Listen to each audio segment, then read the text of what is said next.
Hi, I'm Kristen, and today I'm going to be talking about the globalization of the dairy industry.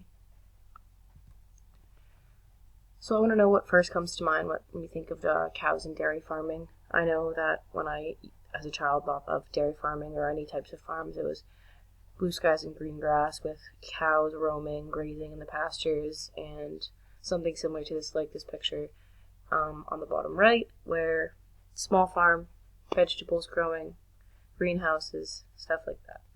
But in reality, things are a lot worse than what you would originally appear. This is what the inside of a dairy farming, housing unit. This is where they sleep when they're not being milked. They are fed. You can see the troughs. Probably they look like they are tied up too, which is so sad. I mean, it's not clean. It does not look clean. You can see in the top right picture how poor, malnourished this cow is, and you can tell by the extended udder that they have been fed bovine growth hormones. That way they can produce more milk instead of just their original amount.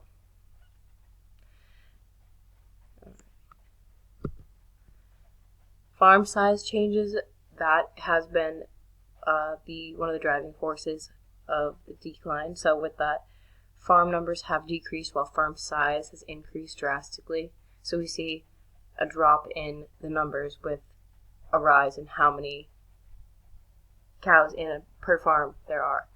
In 1970, we had an average of 19 cows per farm, but now today in 2018, we have an average of 1,000 to 5,000 cows in these farms, while the largest having over 15,000.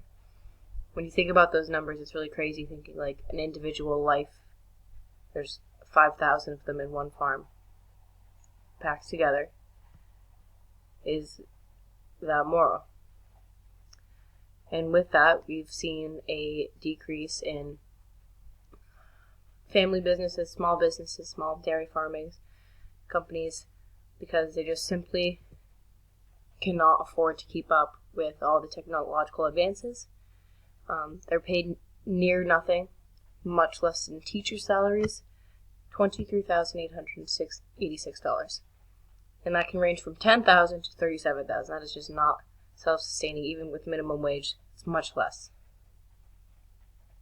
So sometimes they cannot even afford to buy groceries, keep electricity on. It's really tough on them. And this is forcing out the small businesses, and it just opens right up for large corporations, and that leads to mass production. And when mass production kicks in, you see a lot less focus on individuality and a lot more focus on what's the best way to get the job done, the most effective and the quickest. Fact, I like this quote a lot. The average dairy cow produces 7 gallons of milk per day, 2,100 pounds of milk per month, and 46,000 glasses of milk per year. That's a lot. Yes, cows need to be milked, but that's only when they're impregnated or pregnant.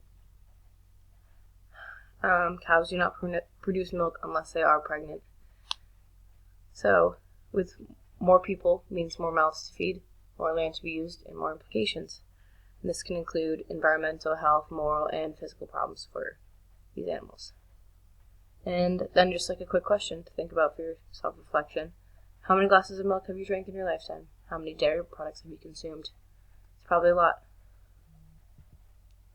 Environmental impacts. With the release of methane contributes to greenhouse gases, which is one of the driving forces of climate change, global climate change, and in increasing temperatures. The runoff from large-scale pasture grazing can give off excess amounts of nitrogen and phosphorus, which is damaging to the ecosystem because while plants do need nitrogen and phosphorus, too much of it does nothing. Because historically, plants survived and thrived off of low levels because they didn't have these existential forces, humans, playing a role. And that also causes eutrophication, which is the lack of oxygen and water in these ecosystems, which is very bad. Can't support life without oxygen. And then that also leads to water, air, water and air contamination, leaching, erosion, and much more.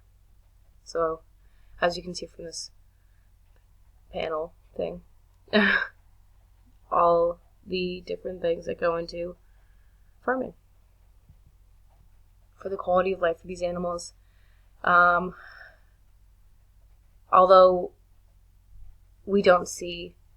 cows are not much different than dogs, like we do not treat them by any means similarly. Female cows are repeatedly impregnated, and male calves are then killed for veal right away because they have no use for them. They only need females. And then once cows have had their use, so to say, they are sent to the slaughterhouse after to be packaged for meat. And this is very stressful for the animals, and not many people speak out about it. The living conditions, indoor versus outdoor, they have physical and emotional stresses. Cows have feelings, just like dogs, just like humans. Outside, the pens are muddy and filled with feces, so it's not ideal for laying down when all they can do is just stand there. And inside, they have small living quarters with either cement or rubber floors. And as you can see, does that look very comfy? Not so much. It looks filthy and disgusting. Poor animals. And with that, like I said before, individualization decreases with such large numbers of these animals. Health implications from milk, also not good. We're taught from children that we need to drink our milk, but in reality, it causes cardiovascular disease, which does not help with strong bone growth and health. So osteoporosis is just not a benefit. The FDA has approved requirement for contaminants, including pesticides and other drugs, and cancer, prostate, and breast have been linked to milk as well, and dairy products. Hormones, recombinant bovine growth hormone, which is RBGH, and that can cause mastitis, which needs to be treated with antibiotics, and those antibiotics have also been found in cow milk.